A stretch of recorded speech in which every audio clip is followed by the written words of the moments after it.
반갑습니다. 타임 레버리지. 시간을 들여 막대한 시기로 치워낸다. 목요일이 밝았습니다. 또 행복한 하루가 우리한테 오게 되었는데요. 시간이 요즘에 굉장히 좀 빠르게 가는 것 같습니다. 저는 오늘 같은 경우는 회사 연차를 좀 내고요.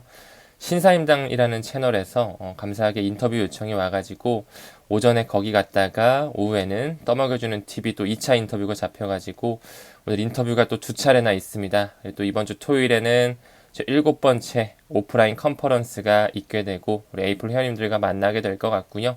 이번 주 일요일에는 또 16번째 유튜브 라이브가 있네요. 이번 주 굉장히 좀 바쁘게 흘러가고 있는데요.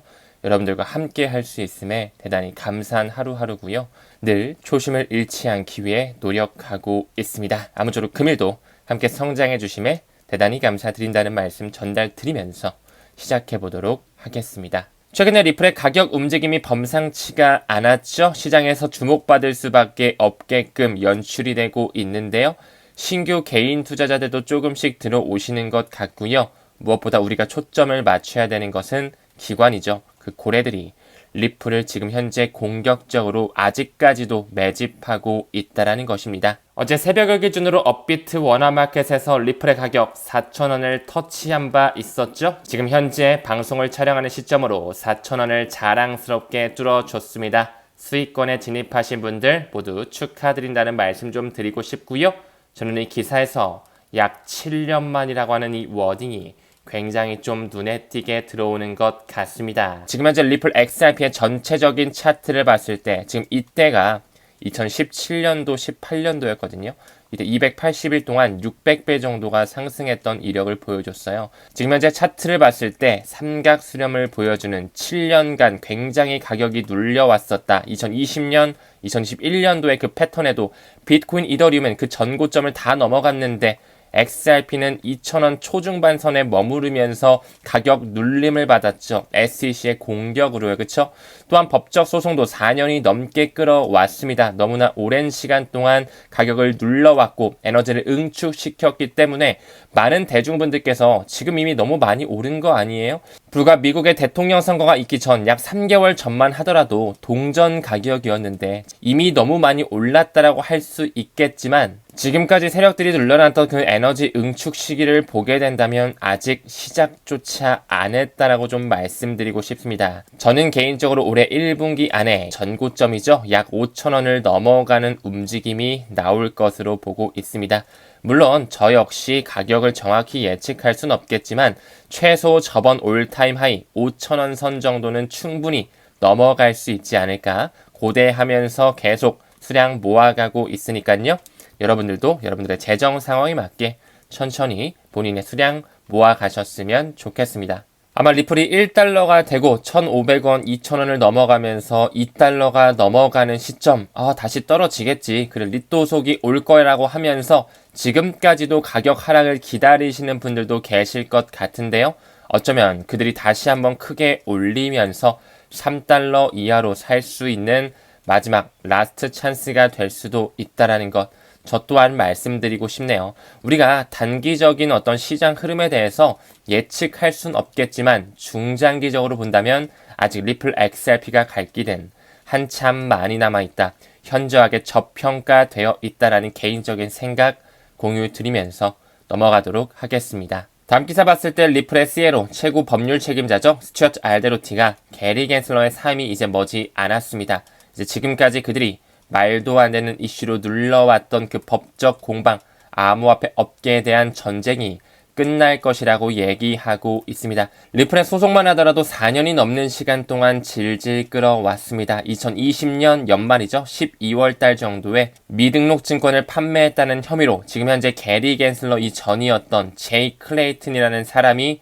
임기 마지막 날에 리플사를 기소하고 떠났죠. 하지만 떠나고 나서는 갑자기 태세 전환을 했습니다. 리플의 옹호 발언을 하질 않나? 결국에는 월리버 에셋 매니지먼트의 자문으로 들어가면서 친암호화폐 진영의 모습을 보여주고 있습니다. 앞뒤가 굉장히 안 맞죠. 지금까지 저승사자 역할을 했던 게리 겐슬러 역시 어쩌면 우리가 이 친구한테 그동안 고생했다. 너 덕분에 우리가 조금 더 XRP를 저렴하게 모아올 수 있었다라고 격려를 해주고 싶다라는 생각도 좀 드는 것 같은데요. 아무쪼록 1월 20일을 기점으로 SEC의 세대 교체가 일어납니다. 우리는 조금만 더 고무적으로 지켜보면서 법적 공방 어떻게 마무리되어 가는지 지켜봤으면 좋겠습니다. 다음 기사 봤을 때 리플의 사장이죠. 모니카 롱이 나오면서 미국의 대형 은행들이 올해 미국에서 시장 출시 가능한 RWA죠. 토크나 자산을 제공할 수 있다. 이제 우리나라 또한 RWA뿐만 아니라 STO죠. Security Token Offering. 주식을 암호화폐로 살 수 있게끔 시중 6대 은행에서 슬슬 준비하고 있다는 거 말씀을 드렸었는데요. 과거부터 리플의 CTO 데이비드 슈워츠가 이 JP모건이라든지 뱅크 오브 아메리카와 같은 이런 월가의 주류들이 이 RWA 토큰화를 하기 위해 XRP 레저의 생태계를 점찍고 있다는 것을 밝힌 바가 있었죠. 어떻게 연결되는지, 왜 과거부터 리플사는 엑셀라 재단과 손을 잡으면서 이 RWA에 대한 영토 확장을 가시화시키고 있었는지 여기 어느 정도 힌트가 담겨져 있다고 생각을 하거든요. 55개 타 블록체인들과 효율적인 거래 지원을 예고하고 있다. 리플사에서 지원하고 있는 리퀴디티 허브를 통해서 자산의 토큰화가 자유롭게 이루어질 수 있다는 거 어떻게 시장과 연관이 될지 천천히 지켜보셨으면 좋겠습니다. 또한 이것은 미국의 은행들에게만 국한된 것이 아니죠. 리플 사장은 또한 세계 최대 은행 25개 중에 이미 15개 은행이 토큰화된 이니셔티브를 시범적으로 파일럿 테스트를 하고 있다라고 얘기했죠. 리플 레저와 연관성을 가져갈 수밖에 없고요. 또한 도널드 트럼프가 취임하게 된다면 암호화폐와 관련된 행정명령을 내릴 확률이 농후하다라고 생각을 하는데요. 이제 회계 정책을 폐지하면서 많은 은행권, 기관에서 암호화폐를 보관할 수 있는 시대가 펼쳐질 거라고 생각하고 있습니다. 그 부분의 일환으로 금융분석가 프랭크 차파로는 이 회계 지침이 완전히 폐지가 되게 됐을 때 은행이 암호화폐를 보관할 수가 있겠죠. 이를 통해 유동성이 크게 증가될 뿐만 아니라 시장 변동성이 안정화될 수 있는 고무적인 부분을 보고 있습니다. 작년 하반기였죠. 미국의 최초의 은행, 뉴욕 멜론 은행이 최초로 이 SAB 1-to-1 회계 지침을 면제받으면서 가상자산 수탁업을 가능하게끔 하며 블랙록과 함께 서클과 함께 이더리움을 필두로 한 비들 펀드를 출시하면서 커스터디안을 맡고 있다라고 말씀을 드렸습니다. 그쵸? 이제는 BNI 멜론 은행뿐만 아니라 많은 은행들이 이 SAB 1-to-1 회계 지침이 폐지가 되면서 전통금융기관에서 가상자산 보유가 허용될 것, 여기서 또 리플 커스터디가 어떤 역할을 할지 또한 우리가 주목해 볼 필요가 있겠죠. 이제 슬슬 전통금융과 암호화폐가 융합이 되는 시대가 우리 앞에 펼쳐지게 될 것입니다. 다음 기사 봤을 때 한 암호화폐 기술 거래자가 이런 일들이 일어나기 전까지 리플 XRP를 판매하지 마십시오라고 하는데요. 여기서 말하는 이 모든 일이 어떤 것인지 좀 천천히 보고 갈까요? 첫 번째, 일단은 리플사에서 찍어내는 리플 USD 출시가 완료가 됐습니다. 이거는 초록색 박스로 가고요. 이 파란색 박스들이 아직까지 실행되지 않았다. 우리는 이 시기가 오기 전까지 리플을 팔지 말아야 된다라고 저 또한 좀 말씀드리고 싶은데요. 일단은 첫 번째로 도널드 트럼프의 취임이 있을 수 있겠죠. 1월 20일 이제 정말 머지 않았습니다. 그쵸? 그리고 게리 겐슬러가 1월 20일에 또한 SEC를 떠나게 되죠. 이 시기 또한 기다릴 필요가 있고요. 리플과 SEC의 소송 완전히 종결이 될 것이며 이제 곧 알트 시즌이 시작되게 될 것이다. 아직까지 이더리움은 엄청나게 눌려져 있는데요. 그들끼리의 손바꿈을 통해서 일부러 가격을 누르고 있다라고 보고 있습니다. 또한 리플이 대형 은행들에게 채택이 되면서 파트너십 또한 다가오고 있을 수밖에 없겠죠. 마지막으로 XRP ETF 올해 1분기 안에 블랙록의 신청이 좀 나오지 않을까. 우리는 이런 일들이 일어나기 전까지 XRP를 홀딩하면서 천천히 모아갈 수 있었으면 좋겠습니다. Be smart, not stupid. 우리가 조금 더 똑똑해지고 절대로 어리석게 일찍 팔지 말자라는 것이겠죠. 폭발의 시그널이 나오기 전까지는 홀딩 하셨으면 좋겠습니다. 여기서 이 6번에 조금 주목을 할 필요가 있을 것 같은데요. 리플사가 빅뱅크와 이 대형 은행들과 손을 잡게 될 수밖에 없다는 것에 대한 에비던스가 하나 있습니다. 미국의 은행협회가 있거든요. 바로 아메리칸 뱅커 어소시에이션에 리플이 공식적으로 등록이 되어 있다는 거. 이런 것은 기사만 볼 게 아니라 공식 홈페이지에 직접 들어가서 확인할 필요가 있겠죠. 여기 보이는 것처럼 아메리칸 뱅커 어소시에이션, 미국의 금융협회에서 리플을 플래티넘 멤버로 등재시키고 있다라는 거. 그들은 이제 페드나우 서비스에 ISO 2002가 완전히 탑재될 것이기 때문에 반드시 리플 네트워크를 활용할 수밖에 없습니다. 그들은 XRP를 사용하면서 포용적이고 더 확장 가능한 금융 시스템을 완전히 송두리째 바꾸면서 접근성을 높일 수가 있다라는 거. 이제 슬슬 리플의 규제에 대한 명확성뿐만 아니라 전 세계 은행들이 채택하고 파트너십을 맺을 수밖에 없는 그런 흐름이 우리한테 보여지게 될 것입니다. 또한 어제 나왔던 알리 차트인데요. 지난주를 필두로 해서 토탈 10억 달러가 넘게 고래들은 XRP를 매집하고 있다라는 거. 리플 1억 개에서 10억 개를 보유하고 있는 고래 지갑이 지금 현재 굉장히 높게 형성되어 있는 게 보이시죠? 그들이 사팔사팔 하지 않고 꾸준하게 모아가고 있습니다. 우리는 그들의 움직임을 벤치마킹 하면서 우리 또한 우리의 물량을 잘 지킬 필요가 있다라는 거. 다시 한번 동어 반복적으로 강조드리고 넘어가겠습니다. 이제 트럼프 2기 행정부의 출범으로써 비트코인 또한 다시 한번 전고점을 새롭게 경신할 일이 남았다라고 생각하는데요. 과거서부터 이렇게 박스권을 형성한 이후에 한번 쏘게 됐고요. 잠깐의 이런 개미 털기 조정 이후에 크게 올라갔습니다. 이번에도 박스권을 형성한 이후에 한번 쏴줬고요. 다시 한번 개미 털기 구간을 주고 있다라는 거. 조만간 머지 않아서 다시 한번 비트코인이 상승을 하면서 최소 150K 정도를 목표가로 설정하고 있다라고 말씀을 드렸죠.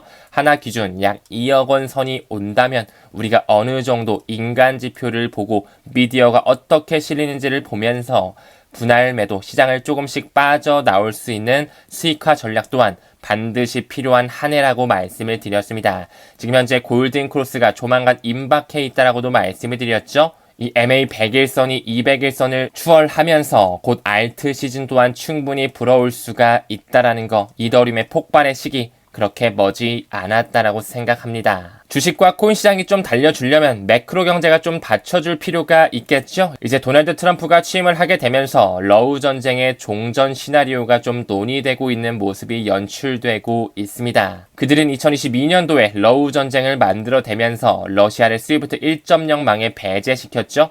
이 또한 그들의 시나리오라는 것. 아직까지는 강달러 모습을 연출하고 있지만 트럼프의 1기 행정부 때와 마찬가지로 트럼프가 취임을 하게 되면 이제 슬슬 약달러의 국면, 국채금리를 하향 조정시키면서 자산에 대한 증식 시기 우리한테 펼쳐지게 될 것입니다. 러우 전쟁뿐만 아니라 이스라엘 하마스 전쟁 역시 이제 휴전 협상 최종 마무리 단계에 있다라는 거. 바로 이틀 전의 기사거든요. 매크로 경제가 좀 살아나면서 전쟁의 종전을 통해 물가 이슈 또한 다소 잠잠해질 수도 있겠죠. 고무적으로 바라보면서 어떻게 시나리오를 연출하는지 지켜봤으면 좋겠습니다. 다음 기사 봤을 때 암호화폐 반대론자가 슬슬 시장을 빠져나가고 있습니다. 블랙록 임원 중에도 암호화폐 반대론자가 있었는데 사임을 발표했고요. 과거에 SEC에 남아있던 이 캐롤라인 크랜쇼, 이 사람 역시 암호화폐 반대자였는데 암호화폐 단체들이 가만히 있질 않겠죠. 그들이 대통령을 만들었다고 해도 과언이 아닐 정도로 미국의 대선 캠페인서부터 슈퍼팩 페어쉐이크를 통해 정치 후원 자금회를 통해 막대한 자금에 돈을 넣었다. 리플사 또한 빠지지 않았었죠. 서클사 그리고 코인베이스, 크라켄 모두 막대한 자금을 부으면서 친암호화폐 진영을 준비해왔기 때문에 이 캐롤라인 크랜쇼와 같은 반암호화폐 주의자들은 재지명을 반대할 수밖에 없겠죠. 결국에는 이 반암호화폐 인사 캐롤라인 크랜쇼 역시 SEC를 떠나면서 모두 다 세대 교체, 물갈이가 이루어지고 있습니다. 즉 판이 다시 깔리고 있다라는 것이겠죠. 그 부분 내란으로 미국 하원의 금융서비스위원회에 디지털자산 소위원회 부위원장에 친암호화폐 톰 에머가 또 임명이 됐네요. 모든 고위급 자문단 또한 인사들을 친암호화폐 인사들로 앉히면서 그들은 이제 크립토 차르 부서를 통해 블록체인과 인공지능을 필두로 한 휴머노이드 세상을 만들어갈 것이라 보고 있습니다. 다음 기사 봤을 때 크립토컨트의 주기영 대표가 이런 얘기를 하네요. 이더리움은 사실상 스테이블 코인이다. 아니 뭐 450만원짜리 500만원짜리 스테이블 코인이 어디 있어요, 그쵸? 한 3개월 전, 한 4개월 전만 하더라도 리플 그거 스테이블 코인이다. 절대 1달러를 넘어갈 수 없다. 이런 얘기 정말 많이 들어왔었는데요. 그쵸? 이제는 또 이더리움이 안 가니까 이더리움은 사실상 스테이블 코인이다. 5년간 제자리를 보여주고 있다. 리플은 7년간 제자리, 삼각 수렴을 보여줬었죠. 지금 조금 스프링을 눌렀던 것을 천천히 놓아주면서 키 맞추기를 했다라는 거. 이더리움 역시 펀더멘탈적으로 이미 끝이 났고요. 기관의 채택 역시 이미 종결이 나 있습니다. 이더리움의 초기 개발자 조셉 루빈이 이끌고 있는 컨센시스 뒷배로는 소프트뱅크, JP모건, 마이크로소프트, 테마섹의 자금이 들어가 있다. 리플의 뿌리와 전혀 다르지가 않죠. 스마트 컨트랙트 플랫폼의 대장은 이더리움이고요. 금융의 대장이 리플 XRP가 될 것입니다. 최근에 해시덱스에서 신청한 비트코인과 이더리움 결합 상품이었죠. 이 복합 투자 ETF가 SEC에서 승인되는 움직임이 나왔었는데요. 아직까지 비트와이즈에서 신청한 알트코인, 리플과 같은 이런 혼합 ETF는 SEC에서 심사를 연기하고 있습니다. 시간 끌기에 불과하고요. 결국에는 1월 20일을 기점으로 폴 애킨스가 들어오면서 투자자를 보호할 뿐만 아니라 법과 제도를 만들 뿐만 아니라 규제에 대한 명확성을 가져올 수밖에 없는 시기, 정말 카운트다운이 들어갔다라고 해도 과언이 아니라고 생각을 합니다. JP모건에서 말하는 것처럼 XRP의 ETF가 출시되게 되면 그 유대계 자본이 엄청나게 달라붙으면서 최대 80억 달러 유입이 예상된다는 이 말, 수요와 공급 법칙에 따라 XRP의 가격은 더욱더 올라갈 수밖에 없다라고 생각을 하고요. 이 RLUSD가 출시된 이후로 XRP 스캔에 들어가서 실시간 XRP 소각 규모를 과정을 좀 보게 되면 더욱더 기하급수적으로 빨라진 것을 알 수가 있습니다. 이제 은행의 채택이 온전하게 불어오게 되면 가격으로 반영될 수밖에 없다라고 생각합니다. 제가 어제 영상에서도 미국 캘리포니아 LA에서 산불이 났었다라고 하면서 리플이 RLUSD 5만 달러 정도를 기부한 바가 있었는데 추가적으로 약 10만 달러 정도의 XRP를 기부했다라고 하네요. 리플사는 자금력이 워낙 탄탄하기 때문에 이니셜 퍼블릭 오퍼링이죠. 나스닥 상장을 그리 급하게 준비할 필요는 없다. 여유로운 스탠스라고 하네요. 그들의 자금이 들어와 있기 때문에 이 리플사는 메타코와 스탠다드 커스터디와 같은 커스터디 업체를 사들일 뿐만 아니라 비트스탬프의 지분을 사들일 뿐만 아니라 말레이시아를 필두로 한 트레잉글로의 지분 40%를 사들일 뿐만 아니라 이러한 기부 활동까지 하고 있다라는 거. 참고적으로 봐주시면 좋을 것 같고요. 이제 슬슬 XRP에 대한 시간이 다가와지고 있습니다. 지금까지 너무나 눌려와 있기 때문에 저는 아직까지도 현저히 저평가되어 있는 상태라고 생각을 하거든요. 여러분들께서도 본인의 목표 수량 다시 한번 생각하시면서 올해 2025년 리플 빅뱅의 해가 될 것이니 잘 한번 비전 투자를 어떻게 하실지 공부하시면서 투자 이어가셨으면 좋겠습니다. 금일 영상은 여기서 마무리 짓고요. 오늘도 건강한 하루 보내시길 바라겠습니다. 우리는 모든 면에서 점점 더 좋아지고 있습니다. 감사합니다. 성투합시다.